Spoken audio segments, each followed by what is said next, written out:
afternoon. My name is LaCory Meadows. Today's forum. Urban farming, not your backyard garden, is made possible with support from The Ohio State University. Please help me thank them and their associates that are here today.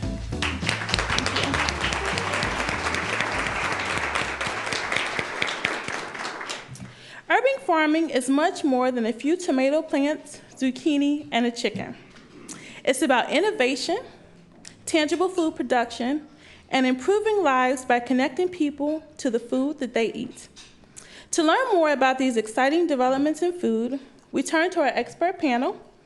Please welcome President and CEO of St. Stephen's Community House, Michelle Mills.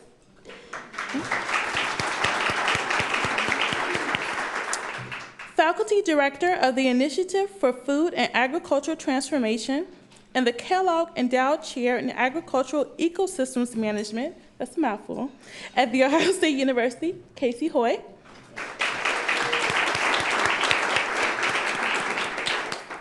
Chief Executive Cultivator at Swain Way Urban Farm, Joseph Swain.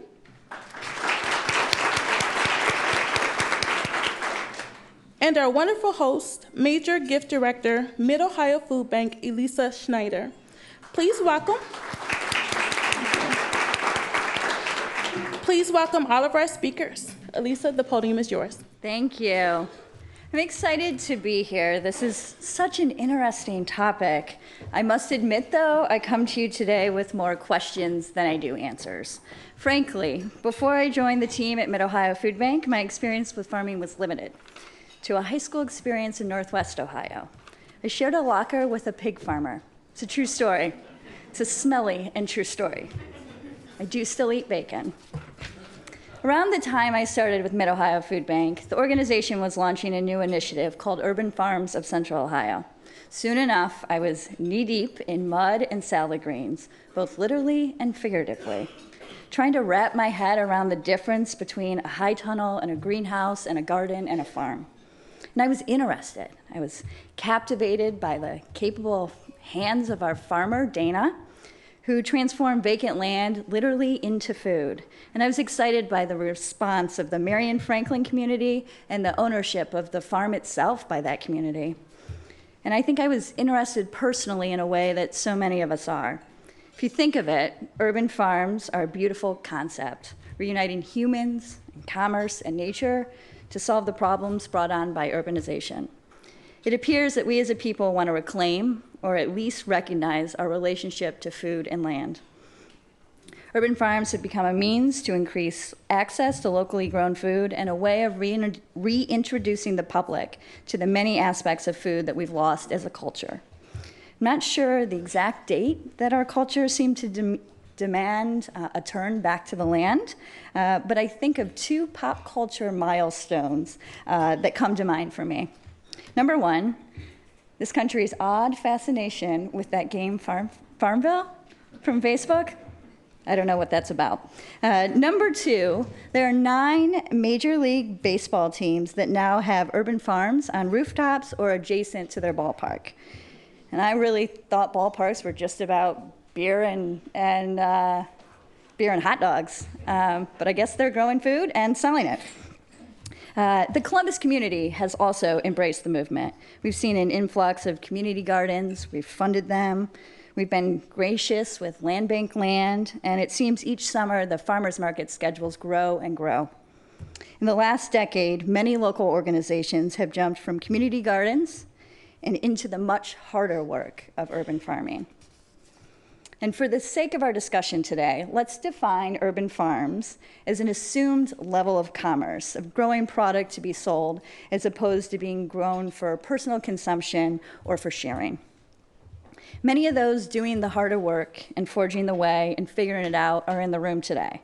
Franklinton Gardens, Urban Farms of Central Ohio, Project Aquastar, Local Matters, The Ohio State University, Lettuce Works, vertical farming groups like Roots Up. I could go on and on.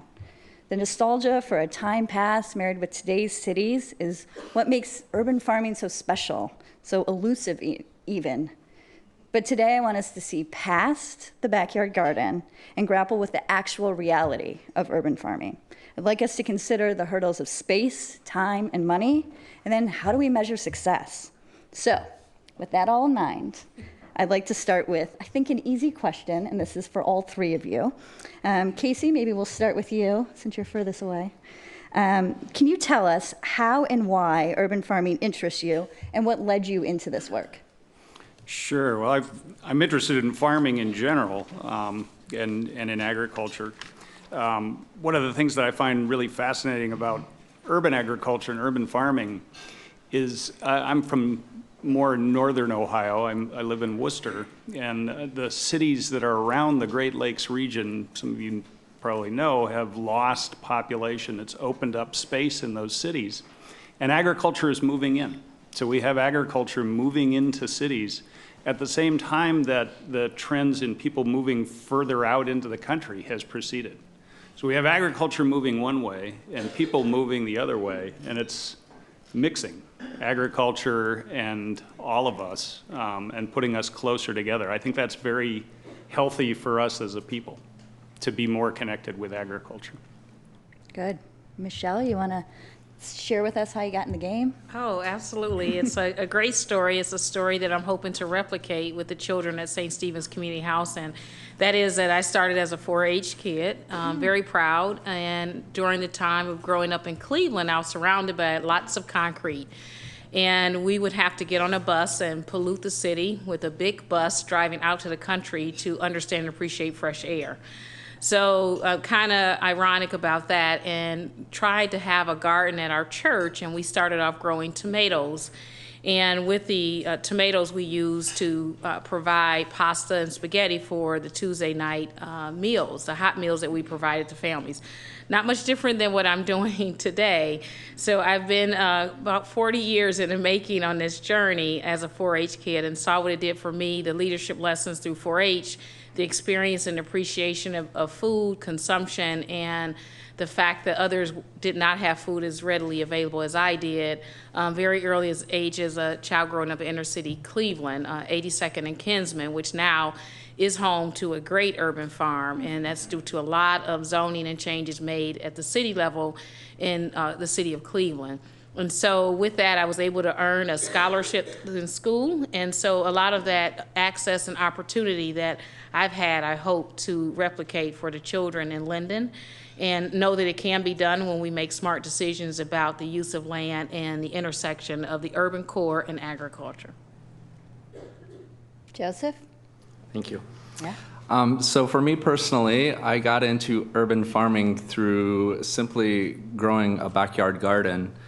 In 2007, I moved to Columbus, Ohio, and I had a wonderful blank slate on the property I was living.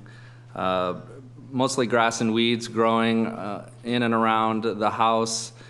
And so I wanted to start taking my health and food security into my own hands, so we started a backyard garden. And over the years, as that grew, we discovered how you can grow an incredible amount of food in very small spaces. With looking for, I have a blue-collar background, and looking for a career change, I decided and started researching urban farming as a path to make a living for myself. So within, all the health benefits we were seeing with growing food for ourselves, I thought, wow, what a great opportunity, what a great career that could be to grow food for other people. So a lot of this comes from the simple basis of food health, food sovereignty. Let's not undervalue the food that is being grown right in our backyards or on these empty plots throughout our city. This is literally the freshest, safest, most nutrient-dense, delicious food that we can consume and provide for ourselves and each other. And so that was a huge motivation for me. Great. It's like a commercial. Now I want to talk about space. Open land obviously comes at a price, whether you're going on a rooftop, a parking lot, a storage container, in a warehouse, or on good old-fashioned dirt. Space comes at a premium in cities. And so we know an urban farm of 1 or 2 acres can produce a lot of food. But the population is also much denser in the city and around that plot of land, and so meaning more people to feed. Casey, can you talk a little bit about the measurement of a lot of food and what an urban farm might be able to produce on, say, an acre of space? I know it's not all literally dirt. Sure. Yeah. Actually, if you give me about another 0.2 acres, that would be enough to feed one person a diet like the one that you're consuming for lunch here. All right, that's fair. For a full year. So it's about 1.2 acres per person is what are the estimates for what it takes to feed the U.S. population the diet that we consume. And if you want to look at the minimum amount of space needed to feed one person for an entire year, the estimates are somewhere around 0.07 hectares, which is about 0.17 acre. So about, the space that's not in house and driveway in a typical suburban lot is what it would take, and that'd be mostly a vegetarian diet. That if you add meat, you fairly quickly double it. So those are the kinds of figures that in terms of land that it takes to feed a person for an entire year. And the answer is there's not enough land in a city to do that, to feed the entire diet for someone for an entire year. So I had a student that actually looked at this, how much land was in private land in Columbus and moving out towards the urban areas. And he came up with about, if you take the total amount of private land that could be used for producing food and divide it by the number of people, it's about 5 square meters per person. So that's about like 3 feet by 16 feet or 2 raised beds. So that's not enough to match up with those figures for what it takes to produce a complete diet. But Joe's absolutely right. Even on very small spaces and the kind of land area that he's working with, you can produce an awful lot, and you can produce the kind of food that's often lacking in urban environments and is most helpful to health and both quality and quantity in terms of food that's really important in our diet. Great. Joseph, maybe if you can expand a little bit on that and share how you use space to maximize a yield. Sure. Yeah, I think that's one of the major different factors in an urban farmer in comparison to an acreage farmer that's out in the country. So if you look at 10 acres of land and you have this incredible amount of space, I know 10 acres probably doesn't sound like a lot, but to me 10 acres is a huge amount of land. I feel like that may give an opportunity to kind of spread yourself out. But when you're pinned into very small, tight spaces, you become very creative on how you use that space. And every square inch of that space becomes valuable. So innovative, intensive techniques on how you're going to go about growing things, what crops you're going to grow to utilize that space very much comes into play. I don't know if anyone has been to my property. We have one of 3 sites. My front yard is completely loaded down with a dozen different kinds of berry bushes and strawberries and fruit trees. You go into the backyard, I have hoop house where we grow seedlings, chickens, intensive plot that we grow for commercial production. So there's very little space that's unutilized. And I think through that mentality of and being forced into how can we get the most out of this small space, you can really do some amazing things. Great. Michelle, I know that for you, yield might mean a different thing than just a quota of veggies or tilapia. Can you tell me about what else is yielded out of the farming space you've carved out at St. Stephen's? I would say Brighter Minds is one of our greatest yields from our urban farm, but I did want to also share comments that were talked about in use of space. So currently we have a half an acre, hoping to expand to a full acre. And farm raising fish, we've created sort of what I call a bunk bed technique of aquaponics.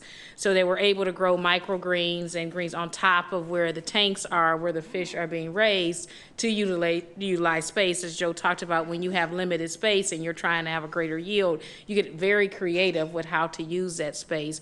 Our creative came from our young students who are studying engineering techniques and designing the tanks. And so it's a very inclusive process to farm design, layout, and yield. And in that is both not only engineering techniques, but also math and then science. And those are what we think is our greatest yield from our farm, is the minds that now say, maybe I should consider a career in marine biology, or maybe I should consider a career in science because I've had this early exposure to what science can do for not only me, but with smarter techniques and use of space, what I can now do for my community. And so maybe we're growing the next planners for community space, and maybe we're growing the next director of development for the city of Columbus in the future, which will have that experience about land use and importance of zoning and all of these different decisions and how it impacts the urban core. And so our greatest yield are the brighter minds of the children in Linden.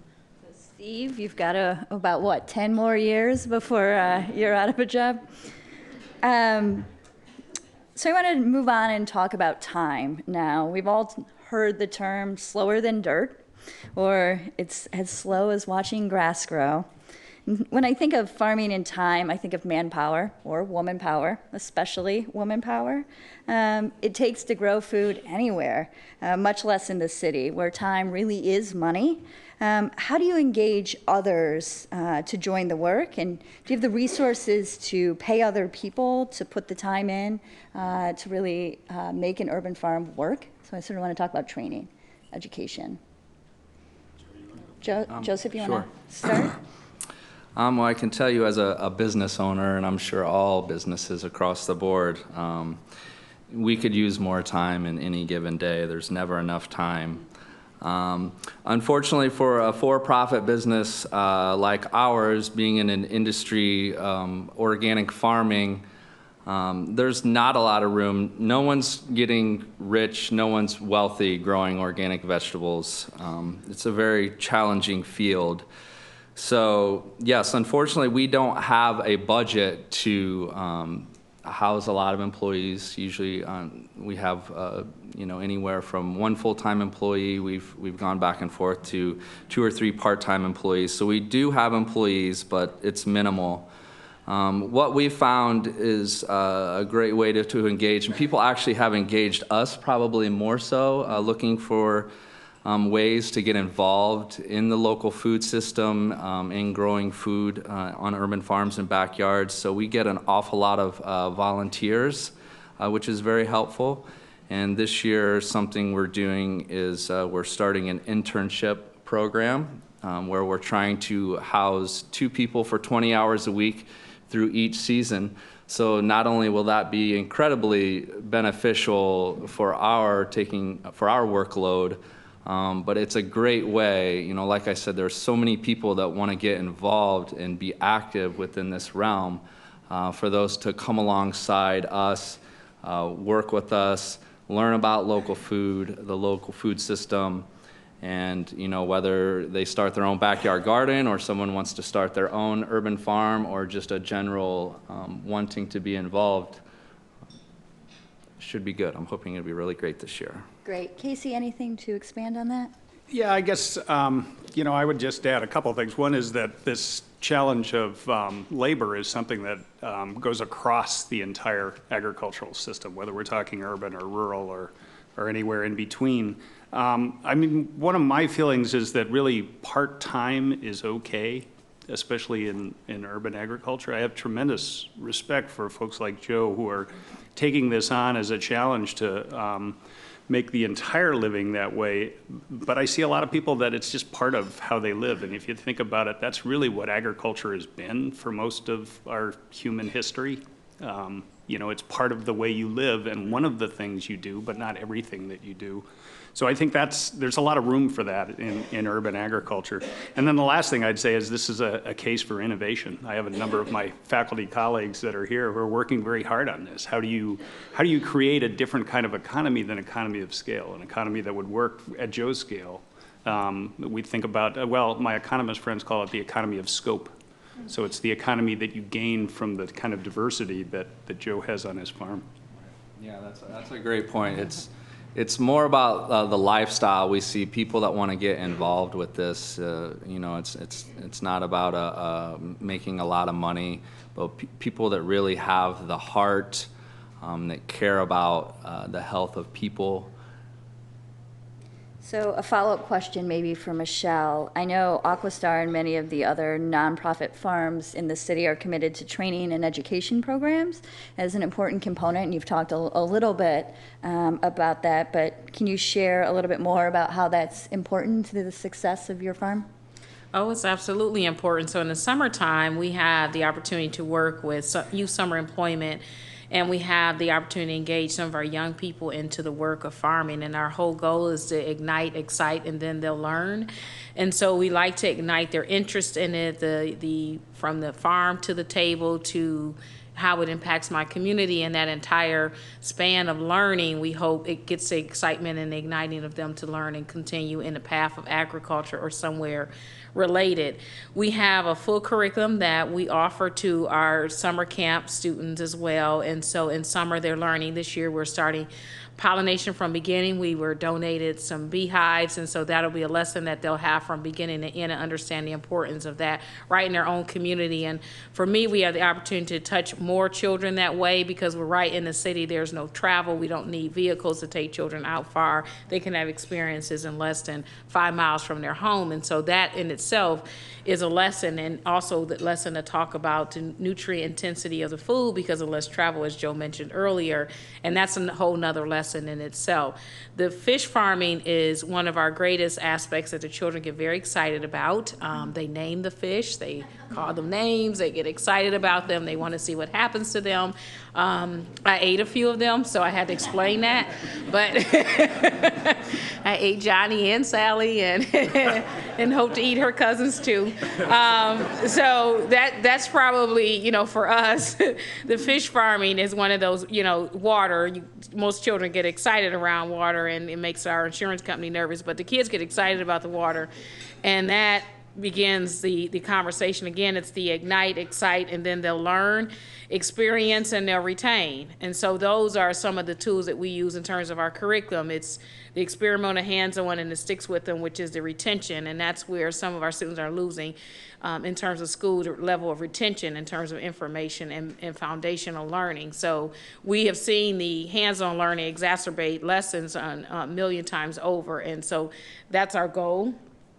We do have a limited staff, which we're able to use our summer camp counselors to help, but farm hands, as you heard my other panelists share, it's a challenge, but we still try to work through it because you're not getting rich in growing food in its natural state. It's just not happening. We're just trying to get to the point of sustainable operations.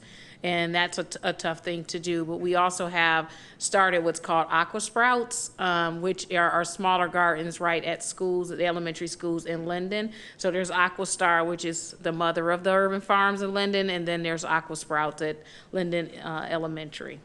Great. That's sort of a nice segue to jumping in and talking a little bit about money. For many for-profit farm ventures, there seems to be an inclination towards lettuce and green growing. Maybe I'm wrong about this, but it seems like greens are king in urban farming. And can you tell me if this is true and why? Joseph, you want to take a stab at that? I would say that would be true. Yeah. You know, I guess first and foremost, leafy greens, especially lettuce, is one of the most highly consumed vegetables on the planet. So that's one reason. And also the second would be high square foot value. So if you take, for instance, a head of broccoli, a broccoli plant is going to grow roughly 3 by 3 foot, 9 square foot. and you're going to get, you know, $3-4 out of a head of broccoli in a high retail setting. You plant lettuce in that same 9 square foot, you know, do the math. You can probably do nine times that worth of lettuce in the same space. And so, off the top of my head, don't quote me on that number, please. But yeah, there's just there's certain crops that you know, you can grow very intensively that bring a higher dollar for the square foot that you're using. Casey, anything else to add about the particular financial advantage of certain veggies? Sure. I'm reminded of a conversation I had with another dad while our kids played on a playground one time. And he told me that he had just purchased a new Lexus and socked away the money for his 5-year-old daughter's freshman year on 20 acres of arugula in South Jersey. Sold to very high-end Manhattan restaurants, of course. Sure. But yeah, there's a financial advantage to vegetables. They can be very high-end. If you get into really high quality, that can be valuable.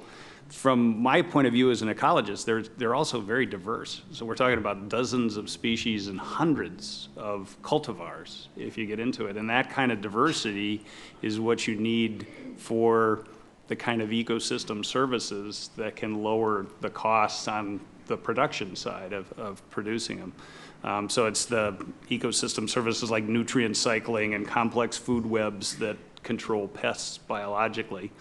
All part of that economy of scope. Great. And Casey, I'd like your perspective on this question as well. From a nonprofit perspective and a community perspective, not all farms are entirely self-sustaining from farm sales. I know with Urban Farms of Central Ohio, we're increasing revenue streams by selling at farmers market and directly to restaurants. But community education, training, and providing low-cost fresh vegetables for the neighborhood are a vital piece of our mission that don't make us any money. And can you tell me about your experience with this balance and that struggle? Yeah, absolutely. I think we're right back to the real harvest that Michelle shared a little while ago. I mean, it's about healthy minds and healthy bodies. So groups that I know that use farming as a way of helping people include groups working with veterans who have both physical and mental challenges.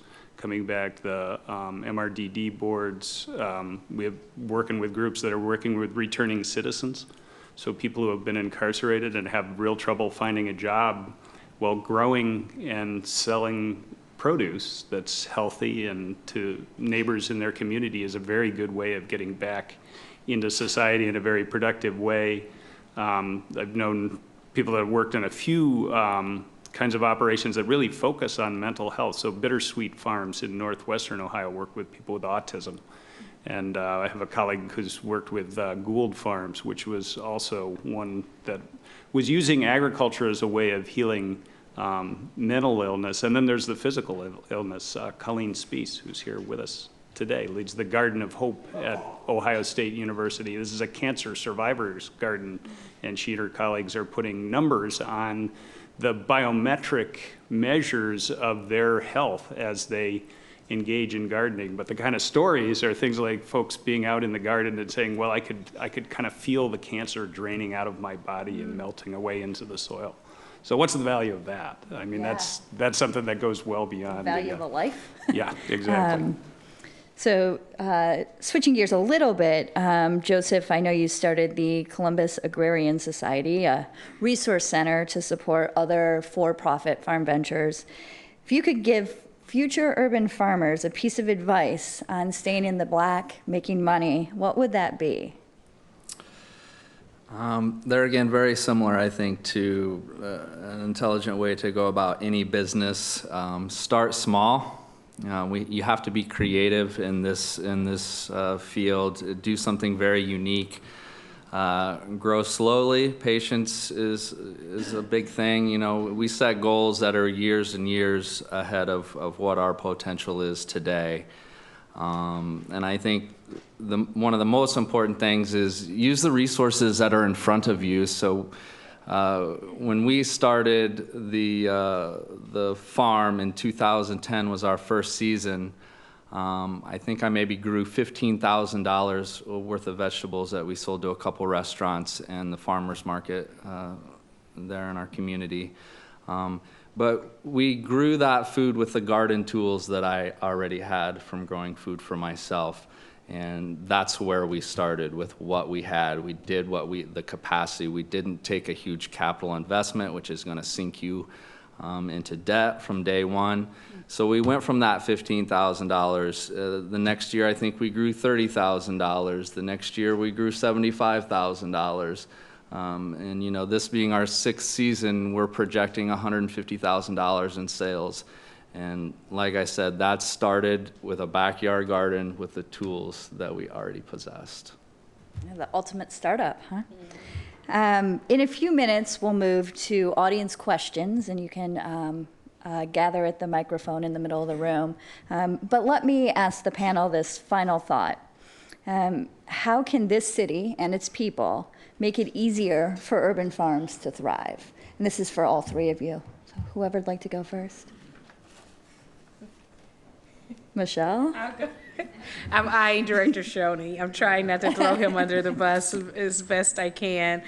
But I think, just as I talked about in my opening, that the lessons, the exchange and the importance, and stressing it today in children now for the future, so that we're not at the point of crisis when it comes to land, agriculture, and food. And as our population continues to outpace production, that's a concern.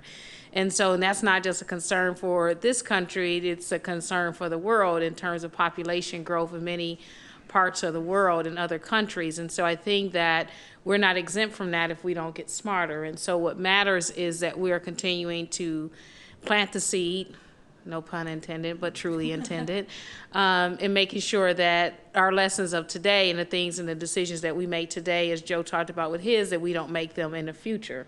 And I think that's one of the things that I hope comes of today. I think there's decisions in terms of zoning and building and zoning matters that I think we need to think about when it comes to agriculture, and making some changes to make it a more smoother process. I'm very proud of some of the folks like the Seasoned Farmhouse and their work, and smartly using their land in terms of both business and co-op, and making those smart decisions. Tricia and her team, I think, making it a very individualized experience, and then replicating from there in terms of from the farm and their yard to learning how to cook it, to then prepare it, to then share it.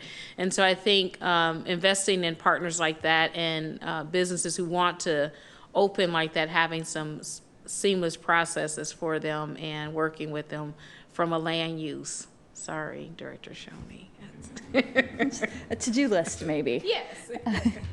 Casey, anything to expand on that? I think there are actually a lot of ways that the city of Columbus can help urban farms thrive, and they're really what you can do to help the farms, as well as what you can do, each of us can do in our own lives. So there's designing our own landscapes and how we incorporate food in those landscapes, whether they're public or private. There's the policies, the laws, the candidates that you support, and what they're saying about the importance of food in the city and in the region. There's the business side, the businesses you choose to support, the businesses you choose to form. Can have a big impact on making it possible for folks like Joe to farm in a city like Columbus. There's the connection with health and the recognition that food is health, and how does that really play into maintaining our health. And if you think about it, all those are kind of the culture side of agriculture. So I got to put the ecologist hat back on. There's still the agri side. So recognize what it does for our environment and the quality of life in having that greenery around you. Joseph? Incentivize, educate, I think setting, guidelines and regulations in place that encourage, the growth of food within our city is most important. Michelle, real quick. I just have to add one more. I totally agree, and Joe kind of said it. We have to incentivize those who source locally. and let them know that I'm choosing to eat at your restaurant, or I'm choosing to come to the North Market because of the freshness, because of the farmers, and that making it more profitable exchange, I think incentivizing those who are sourcing local helps the rest of the farms. And it lets people know that I'm in the right direction in terms of people appreciate this, even though I may pay a few cents more for its natural state, because it's not very cheap to grow in natural state, so it costs and things like that. So when you support the North Market, or you support those who source locally, who buys from Joe, who buys from Aquastar, that really helps. And when you let them know, I'm eating here or I'm shopping here because you source locally, that sort of incentivizes and continues them to do that, and that helps all of us in terms of incentivizing the supporters who source locally. Thank you. So it is CMC's tradition to take audience questions. Please state your name, ask your question, and we thank you in advance, Jim, for not making long editorial comments. So, Jim, go ahead. Hi, Jim Coe from WCBE NPR Radio. Thank you for coming. I think you've excited a lot of us here about this growing industry that I hope continues to grow. A couple months ago, Columbus Underground had a short article about a local developer that is purchasing or has purchased a building about a mile east of here on Long Street in the Near East Side with the intention of a vertical garden. And I'd like to see if how knowledgeable, or if you have any case histories from other vertical gardens. Is it a model that could catch on here in Columbus? I've seen it work in Chicago. I want to say Iron Gardens. I want to say it's on the west side of Chicago. They use warehouses to use for vertical gardens, and I think there's also another model operating in Kentucky where they've used warehouses and buildings for vertical gardens just to make use of vacant commercial properties. But that's all. In terms of the particular developer you're mentioning in town, I don't have a lot of knowledge on that. I don't think his background is farming either, so I just kind of wonder if any vertical gardens already exist in Central Ohio. Not that I'm aware. Any experience? Any thoughts on I don't know vertical? exactly what you mean by a vertical garden. Going upwards. A confined space like a building, an empty building. Well, I mean, for instance, in our warehouse, I would guess you could say that we grow vertically. We grow microgreens on racks that are 3 levels high. Okay. Our mushrooms grow in hoop houses inside the warehouse. There again, our shelving, our rack systems are multiple levels high. I don't know, when I hear of vertical farming, I think of high technology and a lot of dollars going into those systems, but I feel like ours is very simple, traditional ways of growing, but they're again utilizing indoor spaces vertically. But I don't have much knowledge on some of those high technology vertical systems that you see across the country. Hopefully something to look forward to. Maybe that'll be Thank you. another forum. Next question. Brian Williams, agriculture specialist, MORPC. A little bit of a disconnect here. On the one hand, from a grower perspective, the most lucrative thing is a lot of the microgreens, the high-end things. But then we look at the community needs and the underserved areas, and they're not the people who are going to be eating the high-end microgreens. How do we democratize local food a little bit more? I think people should be eating microgreens more so. First of all, you know, it's I guess you could say it's kind of has a reputation of being a garnish in a high-end restaurant, but I feel like we've worked very hard to change the perception of how to utilize microgreens. They are an incredibly nutrient-dense food source that can be grown year-round, and I think if a family took a one rack, one shelf system, which is a 4-tray system, on a weekly rotation, they could have more greens fresh cut in their house than they would know what to do with. So the perception has to change of what a microgreen is and how it's utilized, it is an incredibly valuable food source. They're easy to grow, and you can grow an awful lot of them with very little setup and infrastructure and upfront cost. And I think perhaps from a Mid-Ohio Food Bank and Urban Farms of Central Ohio perspective, you know, for us, it's a balance of growing a certain percentage of those microgreens that we can sell at a profit, and then a real diversity of fruits and vegetables that are wanted and needed in that neighborhood. And we are giving out microgreens as well in the neighborhood to the at the Pay What You Can produce stand. But it certainly is a balance and something I think that we continue to be mindful of. I would agree. I think the way you democratize it is you give people the opportunity to do that production themselves and make the choice of, you know, which microgreens and how to produce them. I mean, I think that gets back to Thomas Jefferson's idea of democracy that's rooted in people that have a distinct connection to a land and place. Next question. Yes, hello. I've been listening a lot about growing, and what I haven't heard is a discussion on biomass.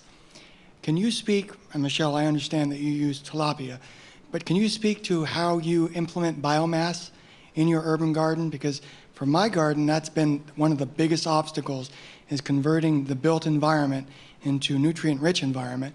I don't want to use oil, so I incorporate animals like rabbits and ducks and chickens. Do you guys implement livestock into your urban garden, and how?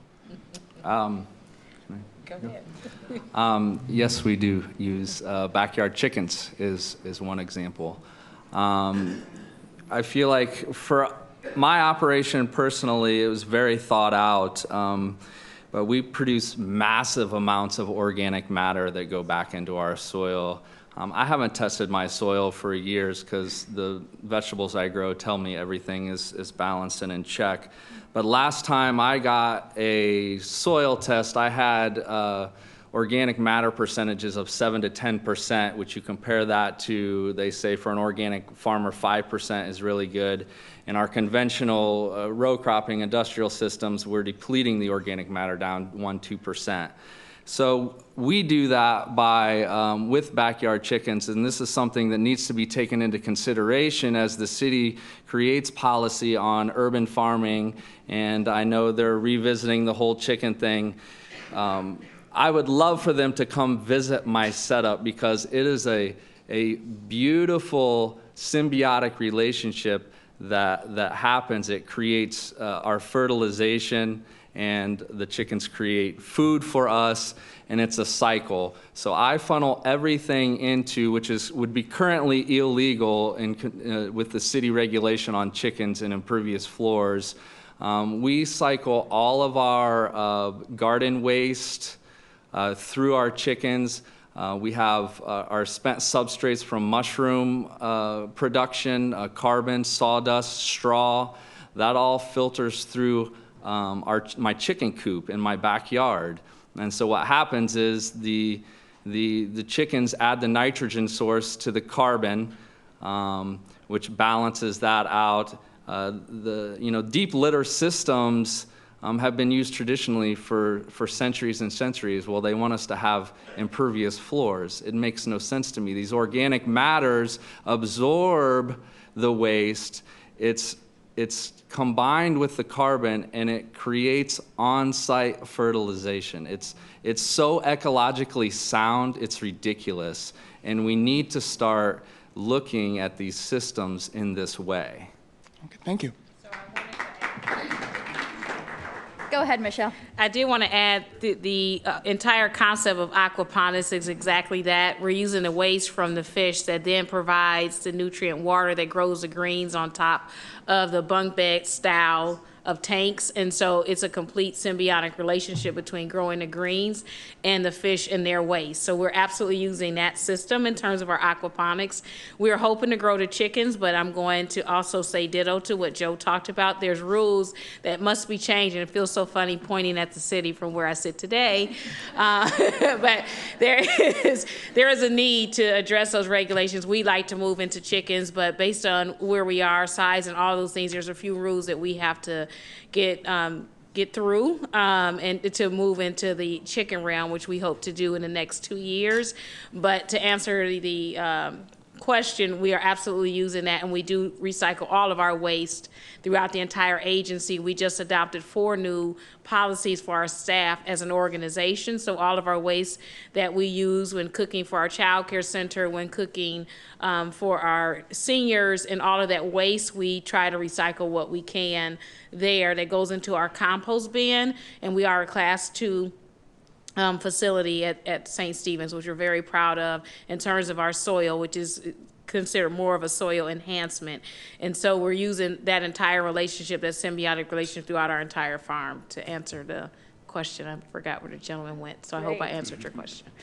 All right, next question. Hi, Patrick Sandman. I work down the street at NiSource. And within the last year, I saw a story on CBS Sunday Morning about agri-hoods and was inspired, to say the least. I think it's a great idea.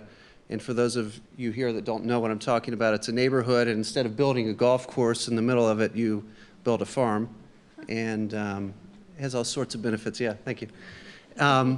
So I'm wondering, it seems like there is a great demand for organic food in Columbus or Central Ohio. And it sounds like there are a lot of people that are eager to help, volunteer, pursue a career in this field. So where's the miss? Where are the agri-hoods in Columbus? They seem to be wildly successful in other places. Is it realistic here? Can we do it in downtown? I think as we discussed today, these topics, there were 3 new apartment complexes that were just built. So I feel like there's a lot of building, there's a lot of development. Where are the agri-hoods? Thank you. Anyone have? I'm guessing that perhaps there's 2 flyers also at your tables for something that the Franklin Park Conservatory is doing, and OSU Extension, that perhaps those are great issues, and maybe that discussion can really be furthered in both of those, just to kind of give a plug. Go ahead, Casey. Yeah, I think they are feasible here as they are elsewhere, and they've been successful elsewhere. And I know I've seen plans and designs for agri-hoods that are coming out of our Knowlton School of Architecture, Landscape Architecture Department. I've seen some really interesting designs that have been proposed for Columbus in that area. Great. Nick, last question. Nick Stanich with Franklinton Gardens. Can you touch on distribution strategies within the city of Columbus right now, the current realities, and how that might change as in the years to come as urban agriculture becomes more and more popular and local food becomes a higher priority within the population?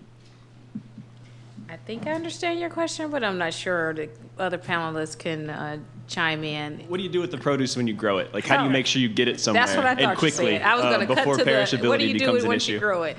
So for us, because we're on a smaller scale of production, we're still looking to make sure that we're in all the local farmers markets. That's tough to do with 1.5 employees for the farm and manage the farm at the same time. And so keeping up with production and demand, we try not to get out too far ahead of ourselves in terms of being able to keep up with production. That's the #1 goal, because you have to rely on so many other different things.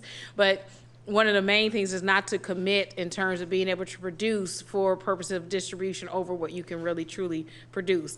Year-round production is the name of the game these days, and really trying to figure out how to manage that. But even with this winter, there's no way of saying what you can plan for, looking at the way the environment is and the climate has an impact on growing. So that continues to be a challenge in order to keep up with the distribution that's needed.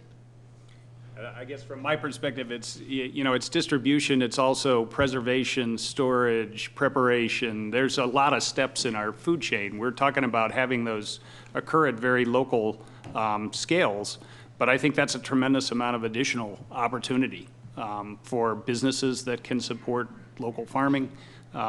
There was a study done for the Fund for Our Economic Future that I collaborated with in Northeast Ohio that estimated about 8,000 jobs and $1.35 billion in import substitution, which is essentially doing here instead of importing. And so it's a tremendous amount of opportunity and a tremendous opportunity for innovation, because we don't have those systems at those scales now.